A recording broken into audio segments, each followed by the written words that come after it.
itu mengaku ya bahwa dia rumahnya itu tahun 2016 itu digeledah sama penyidik.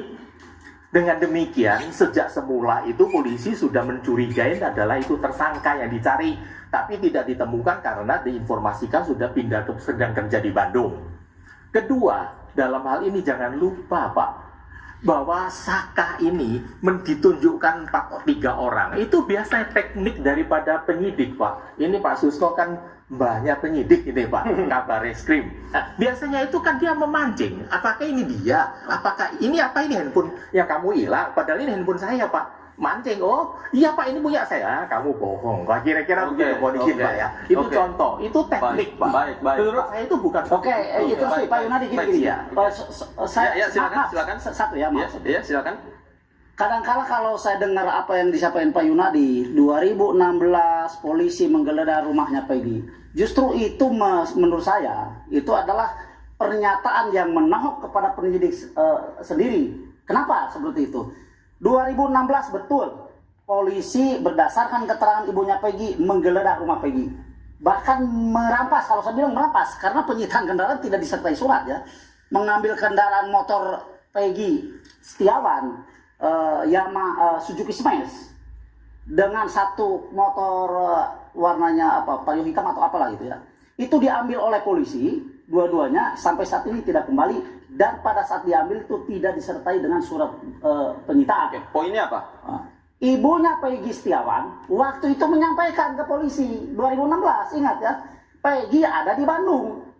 Baik. Bahkan foto Peggy pun ada.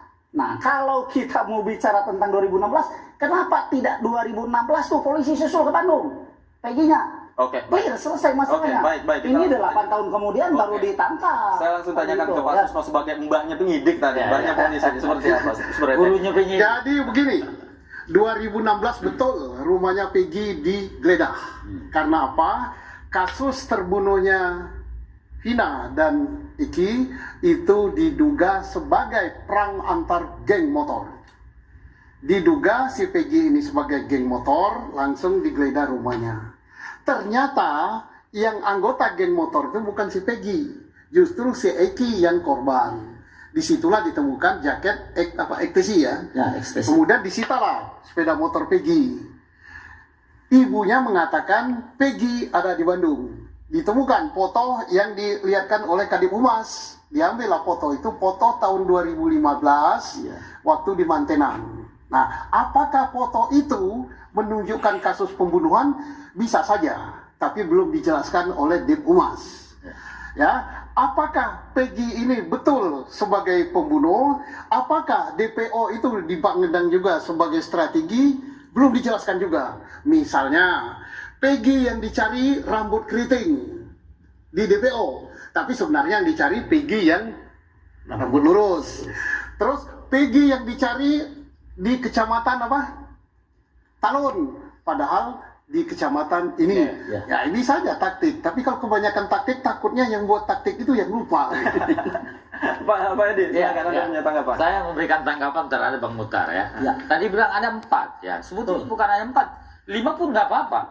Yang jadi masalah adalah siapa yang mengarah ya. Ini kan bukti ya. Ini ada petunjuk.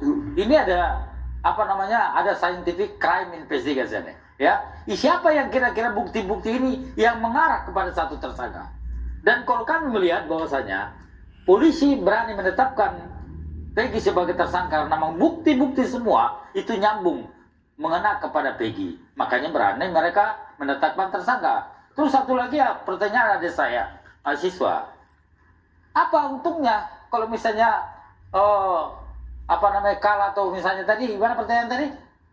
Menang pentingnya Kalau Peggy dampak terburuk untuk Peggy. Di akhir sidang dinyatakan kalah.